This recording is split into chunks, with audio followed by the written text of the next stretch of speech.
Halo semuanya, Assalamualaikum warahmatullahi wabarakatuh. Selamat pagi, kita bertemu dalam mata kuliah Terusin Geografi atau Geografi Pariwisata. Dan ini adalah pertemuan pertama dari mata kuliah ini. Kita mulai dari materi pertama, yaitu pengantar Geografi Pariwisata. Dalam materi ini, kita akan mengenal apa itu Geografi Pariwisata dan apa saja pembagian ilmu geografi dan bagaimana hubungan antara ilmu geografi dengan ilmu pariwisata. Tourism geografi atau geografi pariwisata ini terdiri dari dua kata, yaitu geografi dan pariwisata. Yang sebenarnya dua ilmu ini merupakan dua ilmu yang berbeda.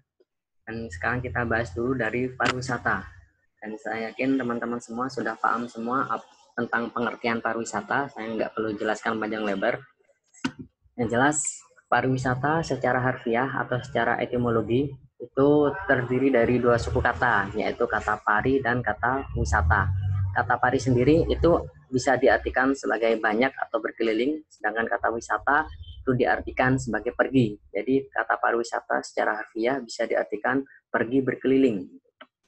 Kemudian kalau kita buka Kamus Bahasa Indonesia atau KBBI, kata pariwisata di sana diartikan sebagai suatu kegiatan yang berhubungan dengan perjalanan rekreasi. Jadi di dalam Kamus Bahasa Indonesia itu pengertiannya masih sederhana. Gitu. Ada juga pengertian lain, sebenarnya banyak pengertian pariwisata ini yang panjang. Salah satunya saya kutip dari tulisan Richard Smith tahun 2000 dari bukunya Tourism Industry. Pariwisata diartikan sebagai sebuah perjalanan yang dilakukan oleh seseorang maupun sekelompok orang untuk sementara waktu. Nah, ini yang perlu digarisbawahi kata sementara waktunya ini. Jadi ada batas waktu tertentu bahwa seseorang itu dikatakan melakukan perjalanan pariwisata. Kalau ada yang mengatakan 4 bulan, ada yang mengatakan sampai 6 bulan. Jadi lebih dari 4 bulan atau lebih dari 6 bulan itu tidak bisa dikatakan sebagai sebuah perjalanan wisata. Kemudian selanjutnya diselenggarakan dari satu tempat ke tempat lain. Jadi dalam perjalanan pariwisata itu ada tempat asal, ada tempat tujuan. Dan tempat asal dan tempat tujuan inilah sebenarnya elemen geografi dalam pariwisata ini. Ada tempat asal, ada tempat tujuan. Jadi orang melakukan perjalanan wisata itu jelas asalnya dari mana, tujuannya mau kemana saja. Jadi kalau ada orang di tengah jalan ditanyakan mau pergi kemana, tapi jawabnya nggak jelas mau kemana perginya, nah itu berarti bukan melakukan perjalanan wisata itu ya, karena tujuannya tidak jelas. Kemudian meninggalkan tempat semula dengan maksud, dengan perencanaan bukan untuk mencari nafkah di tempat yang dikunjunginya. Nah ini yang perlu digarisbawahi juga, bahwa tujuan kita melakukan perjalanan wisata itu bukan untuk mencari uang, bukan untuk berbisnis dan sebagainya, tetapi semata-mata untuk melakukan kegiatan pertamasyaan atau kegiatan rekreasi dan untuk memenuhi keinginan, memenuhi kebutuhan. Nah ini, misalkan kita pergi ke sebuah tempat wisata, tapi tujuan kita misalkan jualan merchandise atau mungkin mengamen dan sebagainya dengan tujuan mencari uang di tempat yang dikunjungi, itu berarti kita bukan melakukan perjalanan wisata meskipun kita mengunjungi tempat wisata, meskipun kita mengunjungi sebuah destinasi. Jadi semata-mata untuk melakukan kegiatan, tujuannya untuk bersenang-senang, untuk memenuhi kebutuhan. Jadi pariwisata ini juga merupakan sebuah kebutuhan, meskipun kebutuhan tersier yang juga harus dipenuhi bagi setiap orang. Itulah pengertian pariwisata. Dan sekarang kita masuk ke pengertian geografi. Geografi secara harfiah juga terdiri dari dua suku kata, yaitu geo dan grafi. Kata geo sendiri itu artinya adalah bumi. Jadi kalau ada kata geo di depan, itu berarti pasti artinya bumi. Misalkan geologi, geodesi, dan sebagainya, itu kata geo di depan itu artinya bumi. Kemudian ada juga kata grafein atau grafi, itu bisa diartikan sebagai sebuah lukisan atau gambaran. Jadi secara sederhana, geografi itu bisa diartikan sebagai sebuah ilmu yang melukiskan atau menggambarkan tentang bumi. Dan orang yang pertama mengenalkan istilah geografi ini adalah orang yang bernama Eratosthenes, yang berasal dari Yunani, dan beliau hidup tahun 276 sampai 194 sebelum Masehi. Jadi jauh sebelum Masehi ilmu geografi ini sudah ada ya. Jadi karena sudah lama, makanya ilmu geografi ini berkembang sangat pesat, sangat banyak cabang-cabang di bawahnya. Beda dengan ilmu pariwisata yang baru jadi ilmu yang mandiri itu sekitar tahun 2007 atau 2008 baru menjadi ilmu yang mandiri. Sedangkan ilmu geografi itu jauh sebelum Masehi itu sudah ada orang mengenal geografi. Nah, karena ilmu geografi ini ilmu yang sangat tua, ilmu yang sangat lama, jadi makanya perkembangannya juga banyak. Banyak sekali cabang-cabang ilmu geografi seperti ini. Tapi secara umum ilmu geografi itu dibagi menjadi dua, yaitu geografi fisik dan geografi manusia. Kalau geografi fisik itu bisa diartikan sebagai cabang ilmu geografi yang mempelajari gejala fisik yang berasal dari permukaan bumi, yaitu mempelajari tentang tanah, air, udara, dan juga berbagai proses yang terjadi di permukaan bumi, baik di atas permukaan bumi maupun di dalam permukaan bumi. Itu namanya geografi fisik. Sedangkan geografi manusia itu adalah cabang dari ilmu geografi yang mempelajari tentang aspek ruangan sebagai tempat tinggal manusia dan tempat manusia melakukan aktivitasnya. Jadi geografi manusia ini terkait erat dengan aktivitas manusia selama menempati permukaan bumi.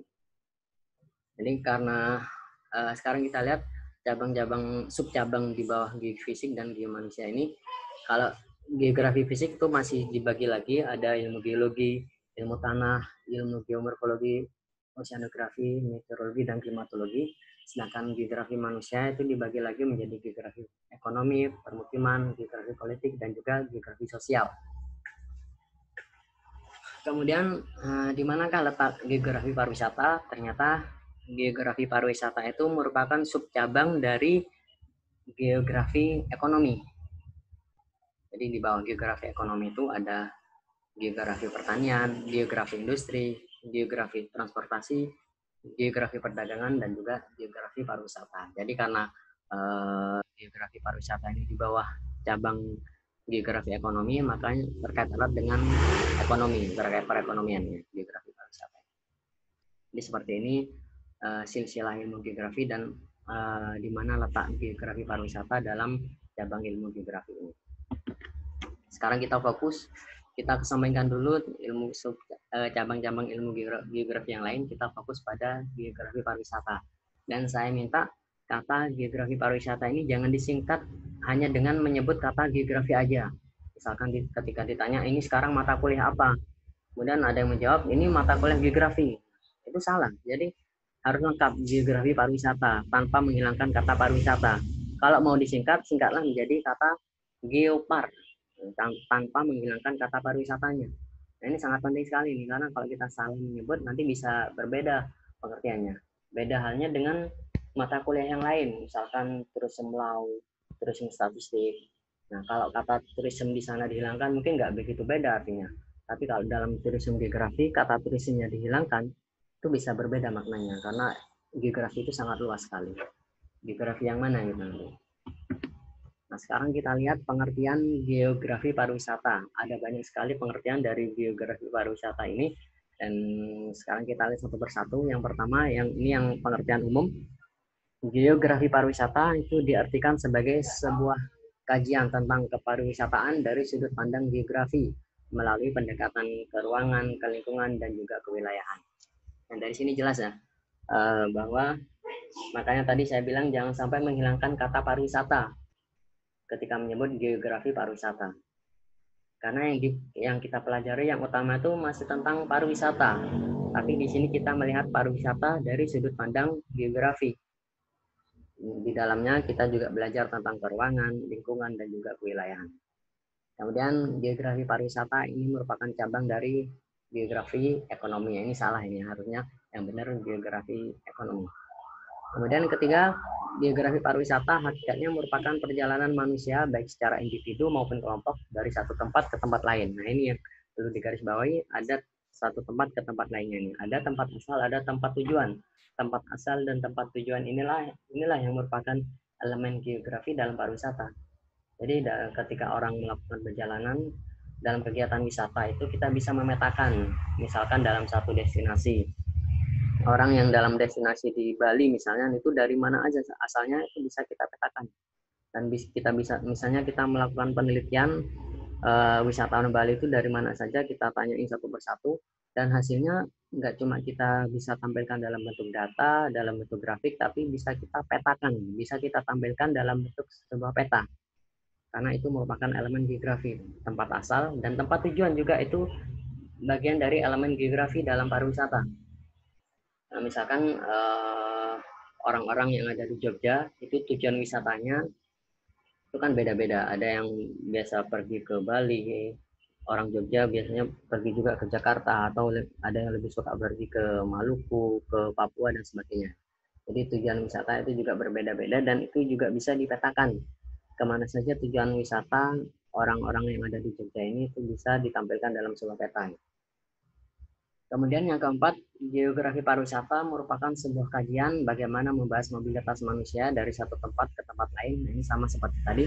Dan ada di sana ada interaksi antar manusia dan juga lingkungan. Nah, ini yang perlu dicermati bahwa ketika kita melakukan perjalanan wisata itu kita berinteraksi tidak hanya antar sesama manusia, tidak hanya sekedar wisatawan dengan pengelola wisata, tapi juga antara manusia dengan lingkungan juga.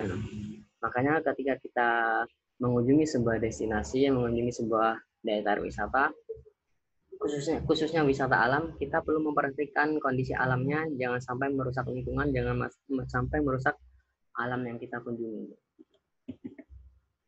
Kemudian langsung nomor 8, ini menurut Imadi Sandi, ini seorang ahli geografi atau seorang geograf dari Bali, mengatakan bahwa yang namanya geografi itu harus dimulai dari peta dan diakhiri dengan peta.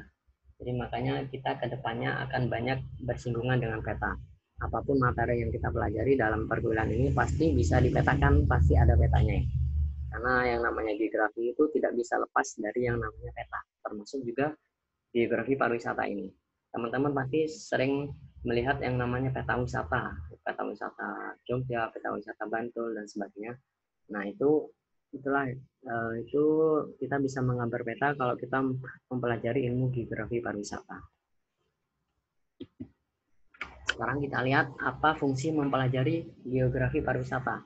Yang pertama, agar kita mengetahui dan memahami karakteristik sumber daya pariwisata yang ada di setiap wilayah atau di setiap daerah. Nah, ini teman-teman mungkin ada yang dari Jogja, ada yang dari luar Jogja. Nah, meskipun yang dari Jogja aja misalnya, ini kita belum tentu tahu potensi wisata yang ada di Jogja itu apa saja. Ada berapa daya tarik wisata yang ada di Jogja, ada berapa objek wisata yang ada di kota Jogja, itu belum tentu kita tahu. Nah, dengan mempelajari geografi pariwisata, kita bisa tahu objek wisata yang ada di Jogja itu ada berapa dan persebarannya di mana aja, terletak di desa apa, kecamatan apa, kita bisa tahu. Termasuk juga jenis wisatanya.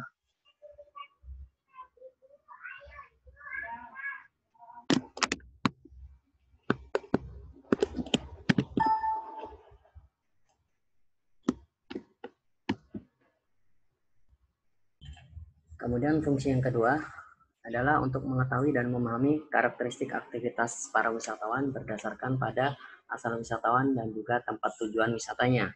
Nah, ini seperti yang sudah saya jelaskan sebelumnya, bahwa dalam pariwisata itu ada yang namanya tempat asal wisatawan dan juga tempat tujuan wisata. Dan itu merupakan faktor atau elemen geografis dalam pariwisata yang dimana kita bisa memetakan hasil dari penelitian atau kajian tersebut. Asal wisatawan dari mana itu kita bisa petakan, dan tempat tujuan wisatanya itu juga bisa kita petakan. Kemudian yang ketiga, tujuannya adalah untuk merencanakan pariwisata berdasarkan aspek bentang lahan dan juga resiko bencana. Nah, ini khususnya pada wisata alam itu kan bentang alam berbeda-beda ya. Ada yang bentang alamnya berupa pegunungan, ada yang berupa bentang alam pantai atau laut, bentang alam sungai, bentang alam perbukitan dan sebagainya. Nah, di sini kita dalam geografi pariwisata kita akan mengenal apa saja jenis-jenis bentang lahan, kemudian bagaimana karakteristiknya dan apa saja daya tarik wisata dari tiap bentang lahan tersebut. Dan kemudian agar kita bisa merencanakan pariwisata berdasarkan aspek bentang alam tersebut. Selain itu kita juga akan mengenal resiko bencana. Tiap daerah, tiap wilayah pasti mempunyai resiko bencana yang berbeda-beda. Ada yang mempunyai tingkat resiko tinggi, ada yang tingkat resiko rendah, atau bahkan aman dari bencana.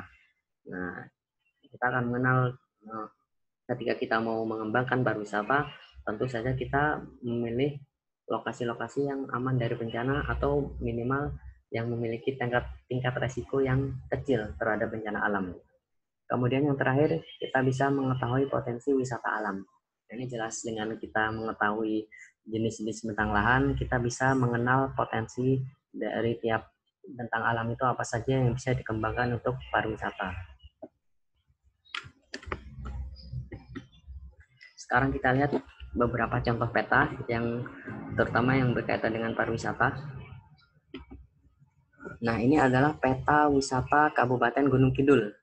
Nah, dari satu peta ini kita bisa banyak sekali mendapatkan informasi. Kita bisa menggali informasi yang banyak tentang Kabupaten Gunung Kidul, khususnya tentang pariwisatanya. Dari peta ini kita bisa tahu di Gunung Kidul itu ada berapa daya tarik wisata. Sudah jelas terlihat di sini. Ada daya tarik wisata berupa pantai, ada daya tarik wisata goa, dan juga wisata lainnya. Sekarang kita lihat mulai dari wisata pantai dulu. Ada, kalau di sini dituliskan ada 13 pantai di Gunung Kidul. Meskipun sebenarnya mungkin lebih banyak lagi pantai-pantai kecil yang mungkin belum terpetakan ya di Gunung Kidul itu, tapi di sini masih terpetakan sekitar 13. Mulai dari pantai Parangendok, pantai Ngobaran, pantai Baron, sampai dengan pantai Sadeng. Dari peta ini kita bisa tahu ada berapa pantai dan persebarannya di mana saja. Dan misalnya Pantai Wedi Ombo berada di desa apa, berada di kecamatan apa, kita bisa tahu dari peta ini. Kemudian selain itu, di Gunung Kidul juga terkenal dengan wisata goanya. Ada banyak sekali goa-goa di Gunung Kidul ini, mulai dari Goa Pindul yang paling terkenal. Kemudian ada Goa Krupuk, Goa Comblang, Goa Kalisuci. Dan selain itu juga kita bisa tahu dari peta ini lokasi dari Goa Pindul itu ada di mana. Lokasi Goa Krupuk itu ada di mana, lokasi Goa Kalisuci ada di mana, di desa apa, di kecamatan apa, bisa kita lihat dengan jelas dalam peta ini. Kemudian selain itu kita juga bisa tahu ada di Gunung Kidul itu ada desa wisata, misalkan desa wisata Langgeran, desa wisata Mojo, dan beberapa kerajinan yang juga dijadikan lokasi wisata di Kabupaten Gunung Kidul ini. Nah, itu baru dari daya tarik wisata.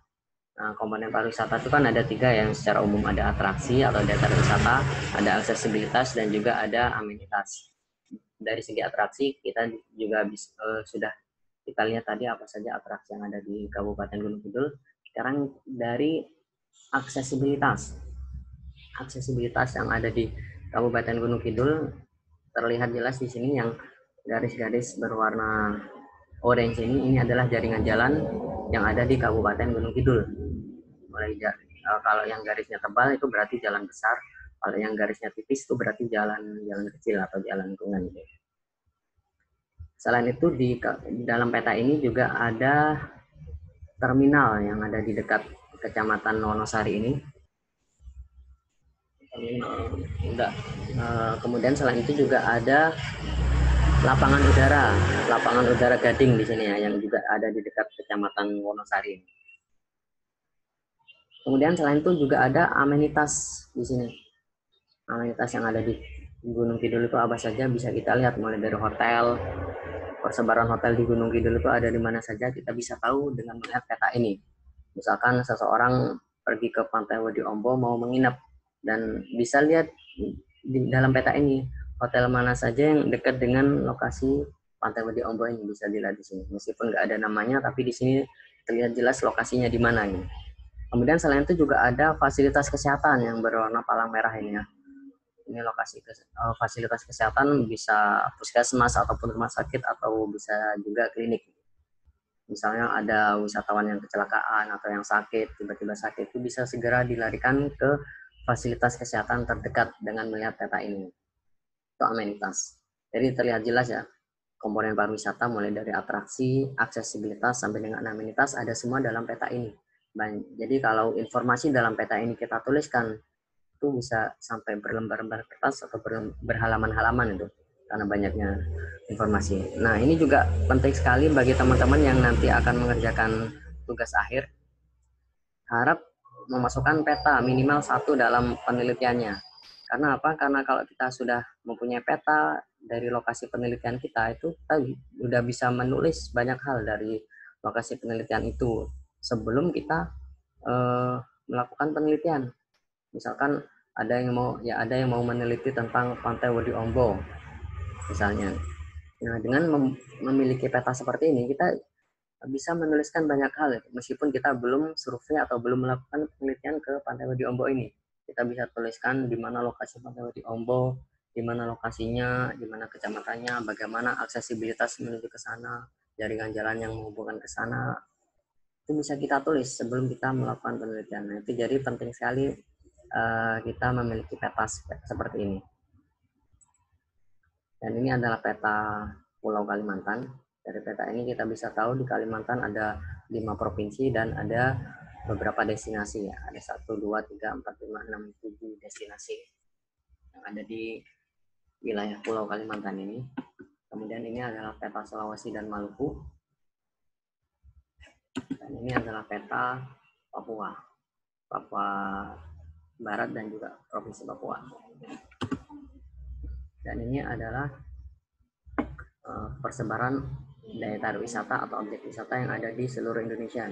Kita memiliki mungkin ribuan atau ratusan ribu objek wisata yang tersebar di seluruh tanah air, mulai dari Pulau Sumatera sampai dengan Papua. Banyak sekali objek wisata atau daya tarik wisata yang kita miliki. Jadi, kalau di total mungkin ribuan atau ratusan ribu. Dan ini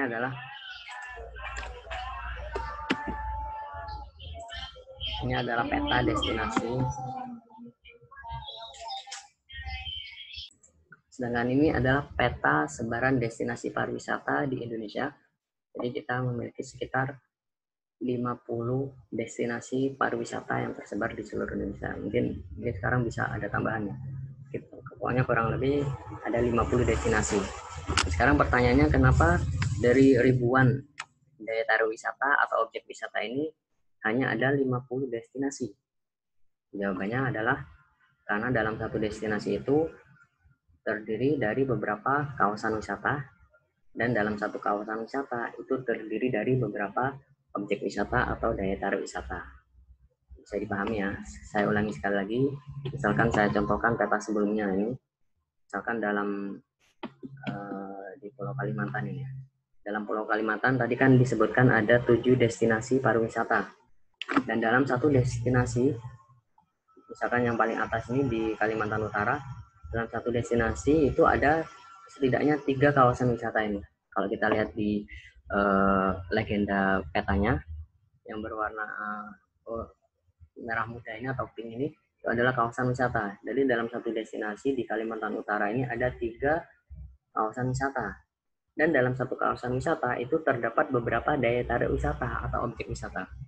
Jadi kata objek wisata dengan daya tarik wisata itu sama ya. Kalau dalam bahasa sehari-hari kita bisa menyebut objek wisata, tapi kalau dalam penulisan ilmiah kita tuliskan daya tarik wisata karena sesuai dengan Undang-Undang Pariwisata yang terbaru menyebut demikian. Jadi jelas ya perbedaan antara destinasi, kawasan wisata, dan juga daya tarik wisata atau objek wisata.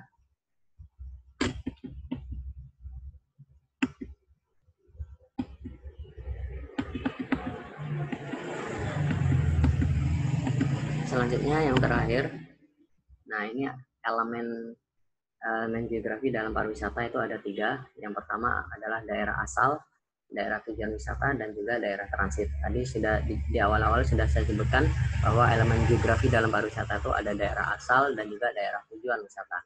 Dan di antara kalau daerah asal itu disebut sebagai daya dorong, sedangkan kalau daerah tujuan wisata itu disebut daya tarik atau destinasi. Jadi ada daya dorong yang berupa dari daerah asal dan juga ada daya tarik. Kenapa destinasi atau daerah tujuan itu disebut daya tarik?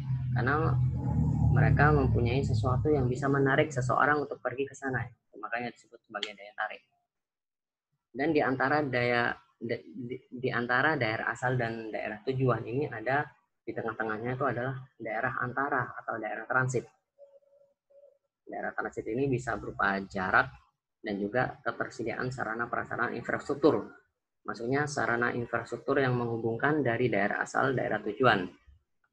Misalkan sarananya itu bisa berupa jaringan jalan atau fasilitas seperti bandara, kendaraan umum seperti pesawat terbang, bis, kereta api, dan kapal laut itu adalah